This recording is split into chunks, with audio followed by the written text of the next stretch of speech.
Well, welcome back. We've missed a few days, but we're on chapter 7. And at the end of chapter 6, we found out who Wilbur's new friend was. And he was a little put off with having a spider as a new friend. So chapter 6 is called Summer Days. The early summer days on a farm are the happiest. You want to sit up here? Yeah. Okay, Marley's going to join us. Look, she can see herself. She's going to listen to our story. Lilacs bloom and make the air sweet and then fade. Apple blossoms come with the lilies, and the bees visit around among the apple trees. The days grow warm and soft. School ends, and children have time to play and to fish for trouts in the brook. Avery often brought a trout home in his pocket, warm and stiff and ready to be fried for supper. Have you ever put a fish in your pocket? Have you ever done that, Marley? Yeah. Yeah? Yeah. Now that school is over, Fern visited the barn almost every day to sit quietly on her stool. The animals treated her as an equal. The sheep lay calmly at her feet. Around the first day of July, the workhorses were hitched to the mowing machine, and Mr. Zuckerman climbed into the seat and drove into the field. All morning, you could hear the rattle of the machine as it went round and round, while the tall grass fell down behind the cutter bar in long green swatches.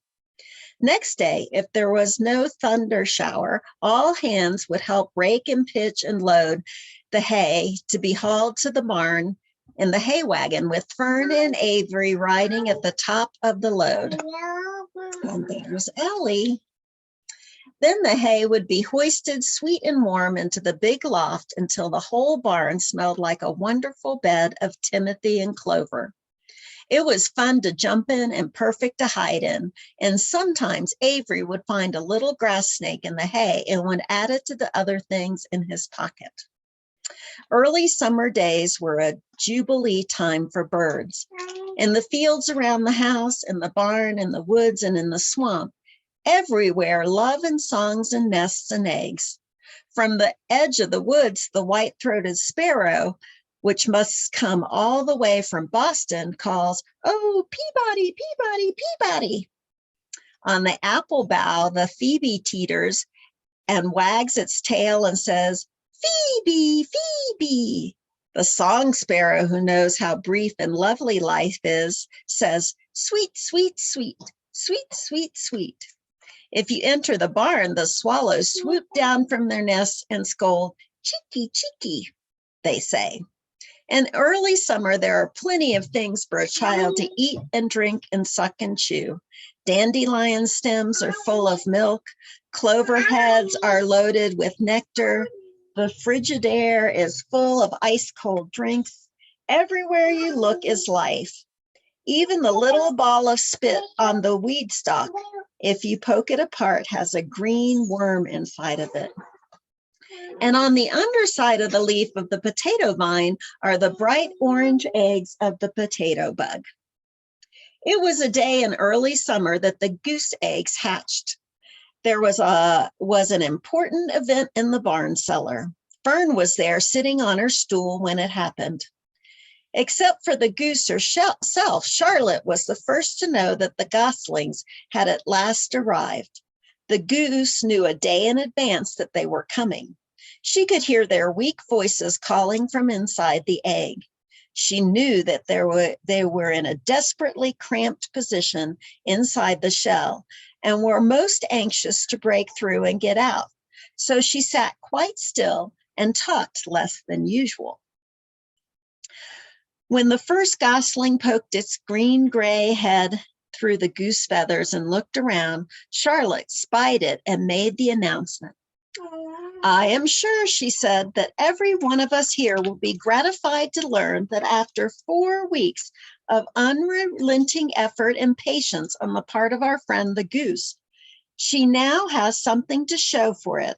The goslings have arrived. May I offer my sincere congratulations." "Thank you, thank you, thank you," said the goose, nodding and bowing shamelessly. "Thank you," said the gander. Congratulations, shouted Wilbur. How many goslings are there? I can only see one. There are 7, said the goose. Fine, said Charlotte. 7. 7 is a lucky number. Lucking had nothing to do with it, said the goose. It was good management and hard work. I think Marley is announcing that the goslings are here. At that point, Templeton showed his nose from his hiding place under Wilbur's trough. Do you remember that Templeton is the rat? Yeah. He glanced at Fern, then crept cautiously toward the goose, keeping close to the wall. Everyone watched him, for he was not well liked or trusted. Look, he began in a sharp voice. You say you have 7 goslings, but there are 8 eggs. What happened to the other egg? Why didn't it hatch? Oh, it's a dud, I guess, said the goose. What are you going to do with it? Continued Templeton, his little round beady eyes fixed on the goose. You can have it, replied the goose. Roll it away and add it to that nasty collection of yours. Templeton had a habit of picking up unusual objects around the farm and storing them in his home. He saved everything. Certainly, said the gander. You may have the egg, but I'll tell you one thing, Templeton. If I ever catch you poking your ugly nose around our goslings, I'll give you the worst pounding a rat ever took. And the gander opened his strong wings and beat the air with them to show his power. He was strong and brave, but the truth is, both the goose and the gander were worried about Templeton, and with good reason. The rat had no morals, no conscience, no scruples, no consideration, no decency, no milk of rodent kindness, no compunctions, no higher feelings, no friendliness, no anything. He would kill a gosling if he could get away with it. The goose knew that. Everybody knew that. And so there's a picture of Templeton and the goose and the gander and Fern. With that broad bill, the goose pushed the unhatched egg out of the nest, and the entire company watched in disgust while the rat rolled it away. Even Wilbur, who could eat almost anything, was appalled. Imagine wanting a junky old rotten egg, he muttered. A rat is a rat, said Charlotte. She laughed a tinkling little laugh. But my friends, if that ancient egg ever breaks, this barn will be untenable. What's tenable mean? It means they won't be able to stand it, right? Oh, yeah.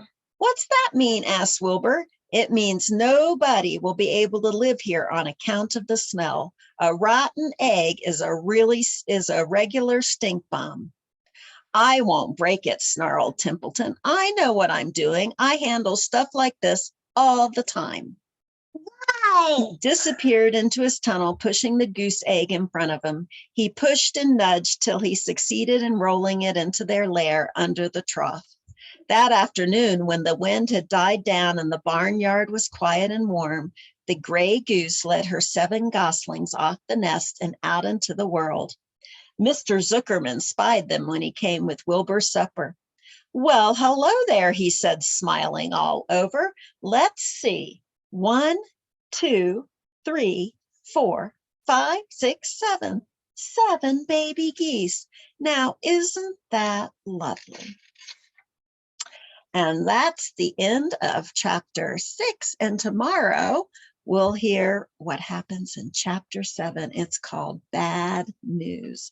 What do you think the bad news is? I don't know. I hope it's not about the goose. I hope it's not about the goose too, but we'll find out next time. All right. See you later. See you later. Bye. Bye. Wait, bye-bye. All right. See you later. Bye, Camry.